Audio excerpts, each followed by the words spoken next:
Matius 22 ayat 1-14. Perumpamaan tentang perjamuan kawin. Lalu Yesus berbicara lagi dalam perumpamaan kepada mereka. Hal kerajaan sorga seumpama seorang raja yang mengadakan perjamuan kawin untuk anaknya. Ia menyuruh hamba-hambanya memanggil orang-orang yang telah diundang ke perjamuan kawin itu, tetapi orang-orang itu tidak mau datang. Ia menyuruh lagi hamba-hamba lain, pesannya, katakanlah kepada orang-orang yang diundang itu, sesungguhnya hidangan telah kusediakan, lembu-lembu jantan dan ternak piaraanku telah disembelih, semuanya telah tersedia, datanglah ke perjamuan kawin ini. Tetapi orang-orang yang diundang itu tidak mengindahkannya, ada yang pergi ke ladangnya, ada yang pergi mengurus usahanya, dan yang lain menangkap hamba-hambanya itu, menyiksanya dan membunuhnya. Maka murkalah raja itu, lalu menyuruh pasukannya ke sana untuk membinasakan pembunuh-pembunuh itu dan membakar kota mereka. Sesudah itu ia berkata kepada hamba-hambanya, perjamuan kawin telah tersedia, tetapi orang-orang yang diundang tadi tidak layak untuk itu. Karena itu, pergilah ke persimpangan-persimpangan jalan dan undanglah setiap orang yang kamu jumpai di sana ke perjamuan kawin itu. Lalu pergilah hamba-hamba itu dan mereka mengumpulkan semua orang yang dijumpainya di jalan-jalan, orang-orang jahat dan orang-orang baik, sehingga penuhlah ruangan perjamuan kawin itu dengan tamu. Ketika raja itu masuk untuk bertemu dengan tamu-tamu itu, ia melihat seorang yang tidak berpakaian pesta. Ia berkata kepadanya, "Hai saudara, bagaimana engkau masuk kemari tanpa mengenakan pakaian pesta?" Tetapi orang itu diam saja. Lalu kata raja itu kepada hamba-hambanya, "Ikatlah kaki dan tangannya dan campakkanlah orang itu ke dalam kegelapan yang paling gelap, di sanalah akan terdapat ratapan dan kertak gigi. Sebab banyak yang dipanggil, tetapi sedikit yang dipilih." Amin.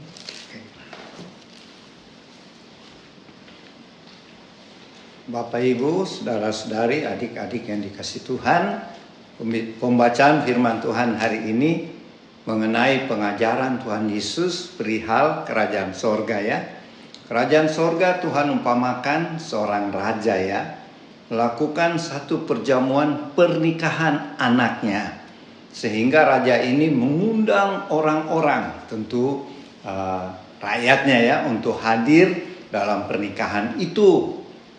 Tetapi yang diundang itu ternyata tidak mau datang ya. Padahal makanan sudah disediakan ya.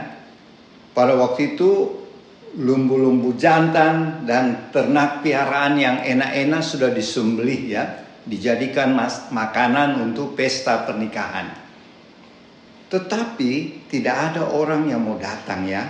Alasannya macam-macam. Ada yang mau pergi ke ladang ya. Terus ada lagi mau pergi mengurus usahanya, bisnisnya. Jadi singkat cerita, raja menyuruh lagi hamba-hambanya mengundang untuk kedua kalinya supaya orang-orang ini datang.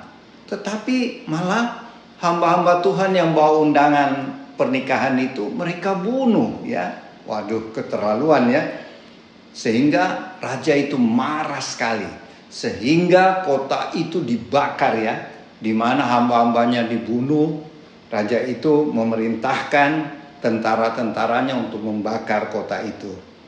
Kemudian raja perintahkan orang yang diundang tadi tidak layak untuk hadir di pesta pernikahan anakku ini. Pergilah kamu sekarang ke persimpangan jalan, undanglah setiap orang yang kamu jumpai di sana. Apakah orang-orang jahat, orang-orang baik, panggillah semua untuk hadir di pesta pernikahan anakku ini. Sehingga tempat pesta akan penuh. Nah, ketika pesta sedang berlangsung, raja masuk untuk melihat undangan yang dia undang ya. Ternyata ada seorang yang tidak memakai pakaian pesta. Sehingga raja memerintahkan pengawal-pengawalnya, tentaranya, tangkap orang itu dan buang dia ke tempat yang paling gelap. Artinya dibuang ke neraka ya. Dan pesan Tuhan terakhir dalam perumpamaan ini, banyak yang dipanggil, tetapi sedikit yang dipilih oleh Tuhan. Apa artinya buat kita perumpamaan tentang perjamuan kawin anak raja ini? Pertama-tama, yang disebut raja di sini adalah Tuhan Allah sendiri ya. Pesta pernikahan anaknya artinya Tuhan mengibaratkan kerajaan sorga, kerajaan Allah yang nanti seluruh manusia akan dipanggil, diundang oleh Tuhan. Ibarat Tuhan membuat pesta pernikahan ya. Jadi tentang hidup di kerajaan Allah itu sebenarnya enak ya. Ada seperti pesta pernikahan dan makanan-makanan disediakan lesat-lesat. Kalau kita bawa ke Indonesia ya, tentu makanannya seperti begini ya. Ayo datang ke pesta. Karena di sini tersedia B2, B1, babi guling. Ya pokoknya makanan yang enak-enak ya. Tetapi apa respon undangannya? Mereka tidak datang. Artinya gini, yang diundang itu adalah orang-orang Israel, orang Yahudi, yaitu umat pilihan Allah yang rencananya Tuhan melalui bangsa pilihan inilah seluruh orang di dunia ini, seluruh bangsa di dunia ini akan menerima keselamatan. Semuanya masuk dalam kerajaan Allah, masuk di pesta perkawinan ini. Tetapi orang-orang Yahudi yang menjadi umat pilihan Allah, Tuhan Yesus bilang, mereka menolak. Menolak apa? Menolak utusan-utusan Tuhan. Waktu di perjanjian lama Tuhan mengutus nabi-nabi. Tuhan mengutus Nabi Yesaya, mengutus Nabi Yeremia, Nabi Hosea. Kebanyakan mereka malah dibunuh ya. Dan terakhir, ini Tuhan Yesus masih cerita ya. Tuhan Yesus sendiri mereka bunuh di atas kayu salib. Sehingga karena murkanya sang raja, yaitu Allah Bapa, sehingga pada tahun 70 Masehi, Tuhan memakai Jenderal Titus, panglima kerajaan Romawi, karena waktu itu bangsa Israel berontak ya, melawan pemerintah Romawi, yang mulai tahun 67 Masehi terjadi pemberontakan besar-besaran dan susah dipadamkan. Akhirnya Kaisar Romawi yang waktu itu Vespasianus, ya itu makanya ada motor merek Vespa ya, itu nama Kaisar Romawi pada zaman itu. Vespasianus mengutus anaknya Jenderal Titus, ini merek jam lagi, Jenderal Titus untuk menghancurkan bangsa Israel. Setelah 4 tahun dikepung, akhirnya orang Israel kelaparan, sehingga pasukan Romawi yang dipimpin oleh Jenderal Titus pada bulan September tahun 70 Masehi menghancurkan kota Yerusalem. Itulah yang dikatakan di ayat 7 tadi, maka murkalah raja itu, maksudnya Tuhan, dan membinasakan kota mereka, yaitu kota Yerusalem ya. Dan pada tahun 70 Masehi kota itu hancur dan bait suci dirobohkan. Sesuai dengan nubuat Tuhan Yesus ya, bahwa tidak ada satu batu pun tersusun di bait Allah ini. Ini perkataan Tuhan Yesus sebelum Tuhan Yesus disalib ya, dan itu terjadi. Dan apa maknanya buat kita perumpamaan perjamuan kawin ini ya? Pertama, Tuhan sudah mengundang seluruh umat manusia, tidak melihat bangsa, agama, suku. Tuhan mengundang semua untuk menerima keselamatan, yaitu kalau di perumpamaan tadi undangan pesta pernikahan anaknya ya, raja, itu adalah undangan Tuhan Allah supaya semua mau menerima juru selamat, yaitu Tuhan Yesus sebagai Tuhan dan juru selamat, sebagai jalan satu-satunya untuk masuk dalam kerajaan sorga. Sebab tidak ada jalan lain. Tuhan Yesus berkata, untuk sampai kepada Bapa hanya melalui Tuhan Yesus. Sebab Tuhan Yesus adalah jalan dan kebenaran dan hidup. Tidak ada jalan lain. Tetapi ternyata bangsa Israel menolak sehingga dihukum oleh Tuhan. Dan kemudian dikatakan raja itu memerintahkan hamba-hambanya karena bangsa Israel menolak, pergilah ke persimpangan jalan. Artinya pergilah ke bangsa-bangsa lain. Persimpangan jalan artinya kalau kita keluar kota Yerusalem, ada jalan ke kanan, ke kiri, itu menuju ke Samaria, ke tempat-tempat lain ya, ke bangsa-bangsa lain. Sehingga dalam perumpamaan itu si raja yaitu Tuhan Allah memerintahkan murid-murid Tuhan Yesus untuk memberitakan Injil ke segala bangsa. Akhirnya sampai ke kita, sehingga kita memperoleh anugerah keselamatan. Dan pada bagian terakhir perumpamaan tadi, ketika pesta pernikahan, pesta perjamuan pernikahan anak raja sedang berlangsung, sang raja melihat tamu-tamunya.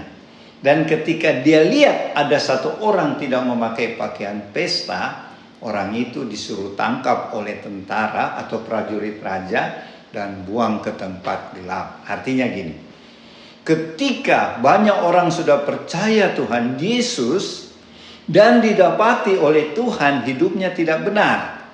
Contohnya ya, sekarang banyak orang Kristen, banyak sudah percaya Tuhan Yesus, banyak yang pergi ke gereja, tetapi pulang dari gereja hidup hari-harinya tidak memperlihatkan kebenaran. Mereka kembali mabuk-mabuk, melakukan kejahatan, korupsi. Itulah yang dikatakan tidak berpakaian pesta. Artinya mereka sudah selamat sebenarnya. Sudah percaya Tuhan Yesus. Sudah pasti masuk surga. Tetapi mereka hidup tidak benar. Hidup tidak suci. Tidak hidup dalam kebenaran firman Tuhan. Tidak hidup kudus. Yang dikatakan sini tidak berpakaian pesta. Sebab pakaian di Alkitab seperti di kitab Wahyu, kamu dikatakan kaya, berpakaian bagus, tetapi Tuhan katakan kamu miskin dan telanjang. Artinya kalau tidak berpakaian pesta itu adalah orang-orang Kristen yang sudah percaya Tuhan tapi tetap melakukan dosa tiap hari. Tetap hal-hal yang Tuhan tidak berkenan sehingga mereka tidak berpakaian pesta. Artinya tidak berjubah kebenaran yang tandanya hidup kudus dan benar di hadapan Tuhan. Sehingga pada hari penghakiman nanti itu akan masuk neraka. Jadi pelajaran yang kita bisa petik dari perjamuan kawin perumpamaan ini adalah satu, marilah kita sungguh-sungguh menerima Tuhan Yesus sebagai Tuhan dan Juru Selamat kita. Kita harus beriman dan percaya sungguh-sungguh. Hanya Tuhan Yesuslah satu-satunya jalan kita ke sorga, hidup kekal. Dan kedua, setelah percaya menerima Tuhan Yesus sebagai Tuhan dan Juru Selamat, marilah kita hidup benar, hidup kudus, melakukan kebenaran-kebenaran.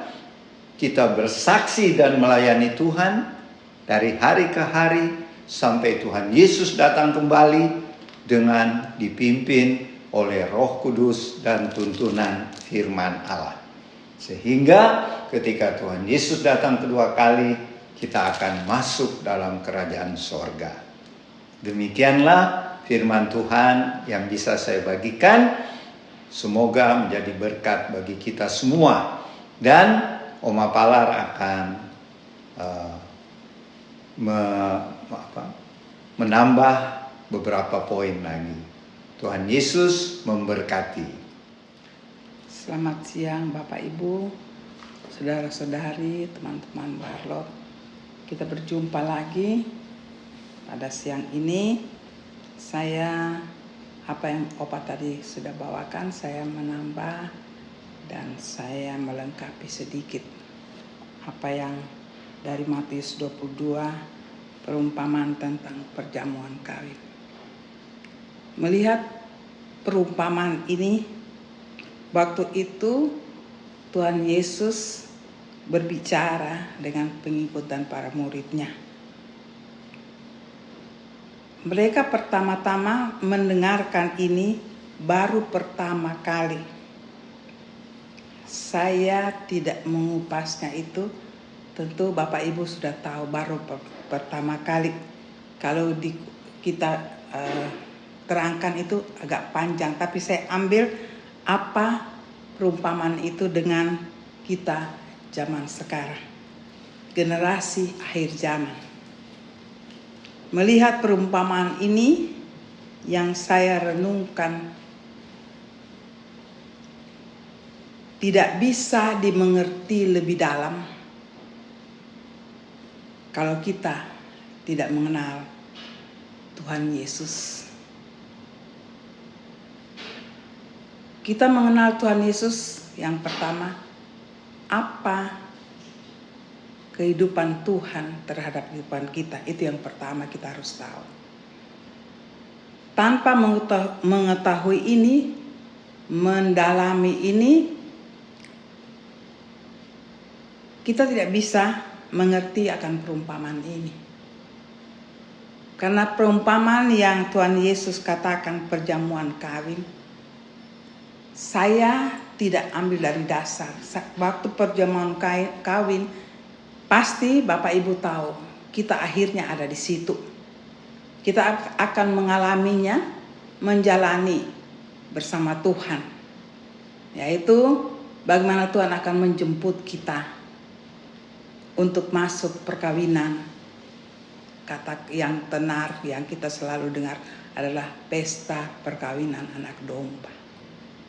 Kita dengan Tuhan sendiri. Saya tidak juga panjang di situ. Yang saya mau katakan, perkawinan itulah yang Tuhan mau kita mempraktekkan ini sampai kita mengerti arti perkawinan yang Tuhan umpamakan. Sebenarnya yang Tuhan umpamakan itulah perkawinan yang nantinya kita bersama Tuhan. Tapi perumpamaan ini ada Tuhan di situ, hamba-hambanya, pelayan-pelayannya, ada beberapa orang yang bekerja dengan Tuhan. Yang pertama adalah Tuhan, yang kedua adalah hamba-hambanya. Kalau kita bawa ke generasi kita,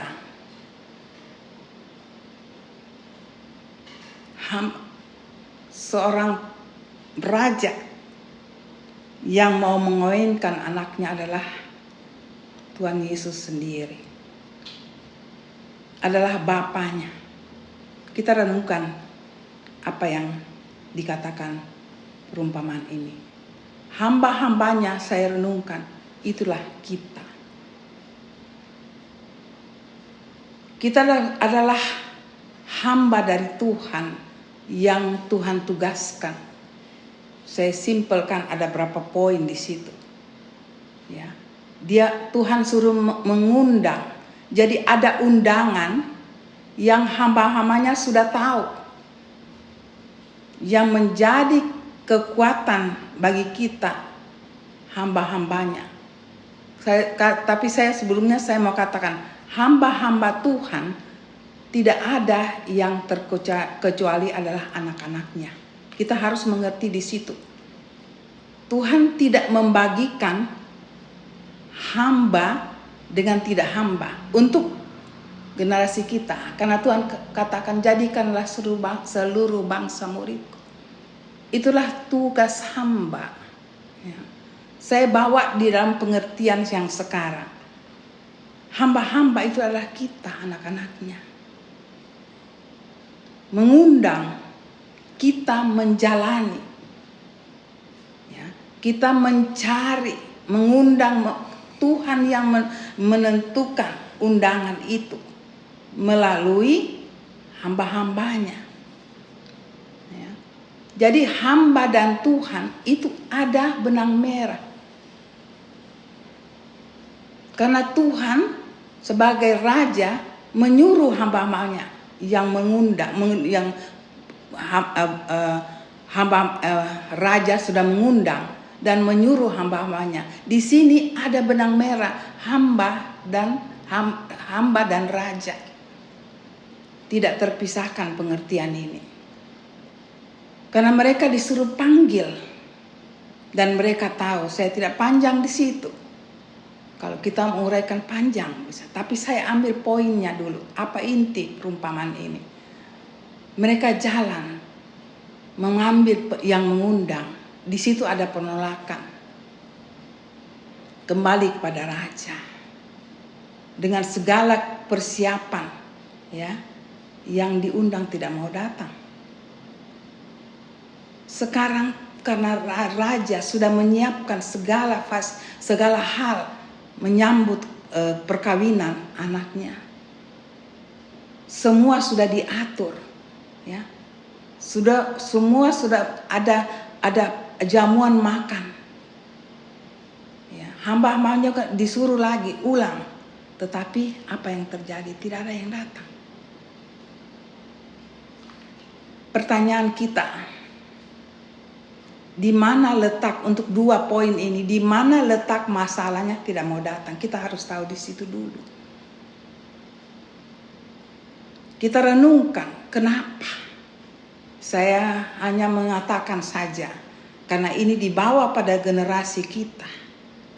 Kalau disesuaikan keadaan kita, kita sudah tahu ada pesta perkawinan. Tapi masalah kehidupan membuat kita malas dengan segala alasan. Padahal kita sudah tahu kita diundang. Undangan yang langsung dari seorang raja. Seorang raja adalah Bapa kita sendiri yang kita bawa pengertian ini. Karena tidak mau datang, tetap Bapa sediakan jamuan. Itulah perlengkapan perkawinan. Ya. Yang kedua, menyuruh hamba-hambanya. Kita perkawinan, perjamuan sudah selesai. Tidak ada juga yang mau datang. Dengan alasan mereka mendengar tapi masa bodoh gitu. Saya baca dari firman. Kenapa saya katakan demikian? Karena makin hari dunia makin susah. Ya. Kita digiatkan untuk mencari kehidupan. Kita baca firman. Sampai tawaran yang indah yang akan kalau kita bawa akan menyelamatkan kehidupan kita, itu pun kita tidak bisa tahu lagi. Nah, itulah kehidupan dunia pada akhir-akhir ini. Kita tidak bisa lihat mana yang benar, mana yang tidak. Ini satu pertanyaan, satu tantangan bagi kita anak-anak Tuhan. Juga bagi kita sebagai hamba Tuhan.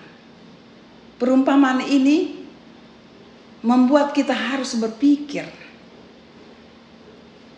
Perumpamaan ini membuat kita sebagai hamba Tuhan yang ditugaskan pada saat ini, zaman akhir. Bagaimana kita bisa keluar, ya, untuk membawa orang lain bisa mau datang dalam perkawinan itu.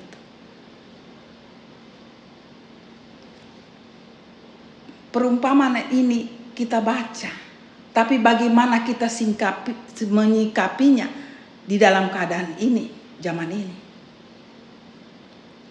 Kalau membaca firman ini, ya, kita renungkan, seakan-akan kita terima hanya untuk mengaplikasikan apa samanya dengan keadaan kita.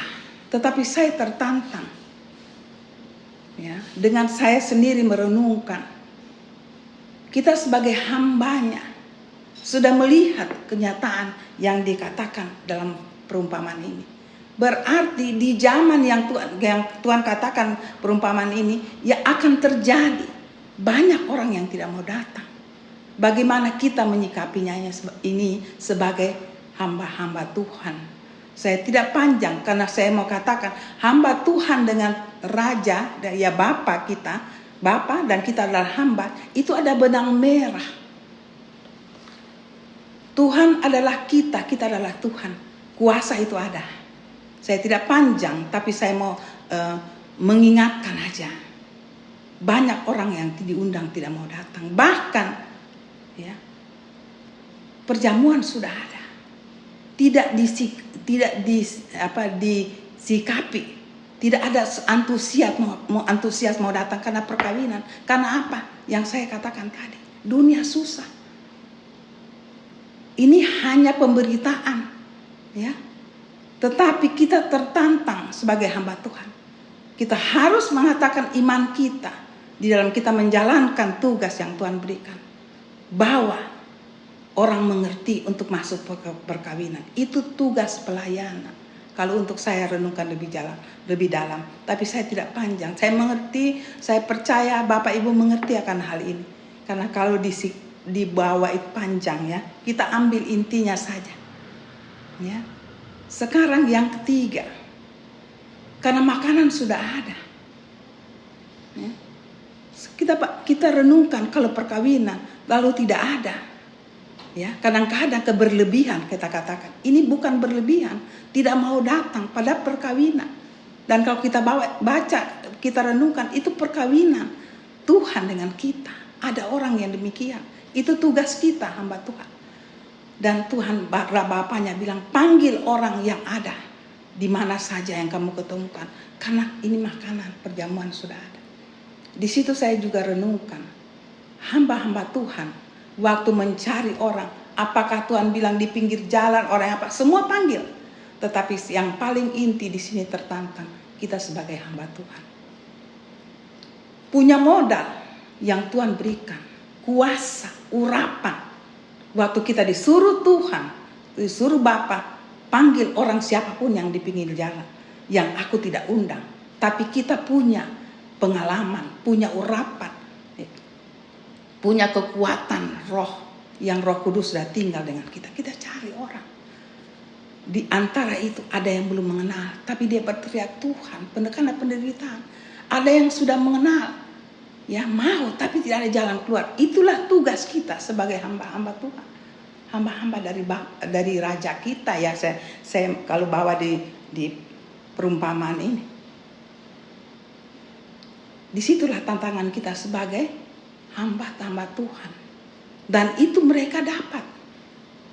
Di situ katakan yang jahat dan tidak jahat. Tetapi tanggung jawab mengetahui jahat dan tidak jahat. Tapi dengan mata Tuhan. Kita harus lihat itu. Karena Bapa yang punya acara kawin adalah Raja. Panggil saja orang yang di pinggir jalan. Benar.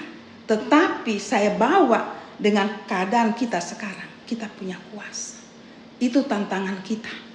Bagaimana menjadikan orang yang Raja, Bapa bila katakan yang di pinggir jalan, yang baik dan tidak baik. Itu tugas kita sebagai hambanya.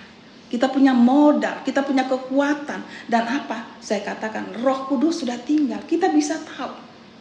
Yang jahat tidak jahat, kita punya tugas membawa ke satu pernyataan. Bahwa yang kamu hadiri ini adalah Raja di atas segala raja. Mari kita renungkan hal ini. Tugas kita sebagai hamba Tuhan, sebagai anak-anak Tuhan di akhir zaman. Mari kita usahakan. Kita penuhi kehidupan kita dengan cara Tuhan. Dengan segala apa yang Tuhan inginkan. Kita berusaha. Mungkin kita tidak sempurna, ada jatuh bangun, tapi Tuhan katakan, aku tetap dengan kamu. Saya ulang-ulang tiap apa yang kami bawa. Tuhan tidak melihat kekurangan. Kita yang melihat kekurangan. Itu benar, karena kita mau bersih di hadapan Tuhan. Ini saya berbicara dalam koridor anak-anak Tuhan. Kita mau Tuhan, tapi kadang-kadang kita jalan, jatuh lagi, kata jatuh. Saya mau katakan Bapak Ibu, Tuhan tidak melihat demikian. Pengalaman saya, kehidupan pelayanan dan keluarga. Tuhan tidak melihat kekurangan kita. Tuhan melihat selalu kita baik. Kita yang mengatakan, aduh aku tidak layak. Tetapi untuk saya renungkan, lebih baik ada itu. Ya. Waktu itu kita datang, kita berpikir Tuhan yang datang. Tidak tahu melalui apa, tapi kita mau Tuhan. Aku mau. Di situ ada pekerjaan Tuhan. Saya tidak panjang di situ. Ya. Tapi mari kita siapkan hati kita menjadi hamba Tuhan di akhir zaman ini. Ada Roh Kudus bersama kita. Katakan Tuhan tidak lama datang. Tidak lama lagi Tuhan menjemput kita untuk mengadakan perjamuan kawin anak domba. Kita sudah tahu itu. Saya tidak panjang Bapak Ibu. Ya, akhirnya perkawinan itu jalan. Waktu semua datang, dikatakan di sini raja itu jalan menyapa, ya, tamu-tamu datang. Tetapi waktu raja datang, yang terakhir ada seorang yang tidak memakai pakaian perkawinan. Di sini kita lihat contoh dari Bapa kita, Tuhan kita, Raja kita. Dari sekian banyak orang, ada yang dia lihat tidak memakai pakaian pengantin. Ya, apakah kita juga bisa demikian? Kalau untuk saya renungkan kita bisa, karena Tuhan sudah menjadi contoh. Ini waktu itu Tuhan mengatakan itu belum ada Roh Kudus. Sekarang kita tertantang. Roh Kudus Tuhan tinggal dengan kita. Dan kita, saya katakan di akhir zaman ini, kita bisa membedakan mana jahat, mana tidak, mana yang berpakaian adalah Tuhan Yesus dan bukan. Ya, berpakaian pengantin. Itu ada jubah. Saya tentu apa bisa terangkannya, jubah dan mantel semua. Saya tidak kupas itu. Tetapi bagaimana kita memakai jubah pengantin, itu Tuhan lihat. Kita sebagai hamba-hamba Tuhan yang bekerja khususnya di pekerjaan Tuhan bisa melihat ini. Mana yang tidak pakai pengantin, mana yang pakai. Ini semua kita berbicara ada alam roh. Bapak Ibu, karena kami pelayanan supernatural. Supernaturalnya Tuhan lebih berkuasa. Penjabarannya seperti ini. Bagaimana kita bisa melihat? Harus masuk bersama Tuhan. Menjalin kehidupan dengan Tuhan. Ya boleh saya katakan, semua Tuhan. Makan, pakai, semua apa yang kita gerakan itu Tuhan. Kita melatih diri kita adalah warnanya Tuhan. Sampai kita bisa lihat hal yang demikian. Walaupun di antara begitu banyak kita bisa lihat mana warna Tuhan dan tidak. Dan apa akhirnya? Saya tidak panjang. Tuhan sendiri yang mengusir keluar dari tempat perjamuan itu. Bapak Ibu, saudara-saudari, teman-teman warga. Pembacaan firman, pengertiannya pada siang hari ini itu indah sekali. Indah bahwa Tuhan kita sebagai hambanya bisa melihat keadaan dunia asal ada kita hidup bergaul dengan Tuhan. Apa yang Tuhan suruh kita bisa lakukan. Bahkan ya, kita bisa membuat sesuatu tidak keluar dari jalur Tuhan. Ini menjadi pelajaran. Kita bawa orang-orang untuk menyenangkan hati Tuhan. Yang baik dengan tidak baik itu pekerjaannya kita. Mata kita yang bisa melihat. Ya, berarti kita harus ada Roh Kudus tinggal di dalam kita. Dengan segala kelengkapannya.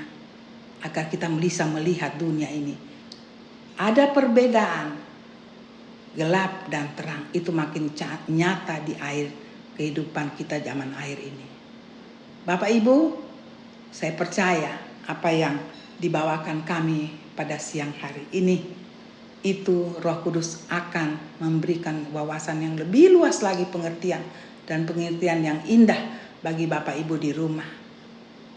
Saya minta Roh Kudus menjamah Bapak Ibu. Dengan urapan yang baru. Dengan melihat ini firman hari ini. Lebih lagi pengertian. Sehingga kita berhidup bersama Tuhan. Lebih indah. Lebih melihat kegerakan Tuhan menyertai kehidupan anak-anaknya di akhir zaman ini. Itu saja yang saya bisa katakan, Tuhan melengkapi dengan kekuatan Roh Kudus-Nya. Terima kasih Bapak Ibu, kita jumpa lagi di minggu depan. Tuhan memberkati. Maranatha. Amin.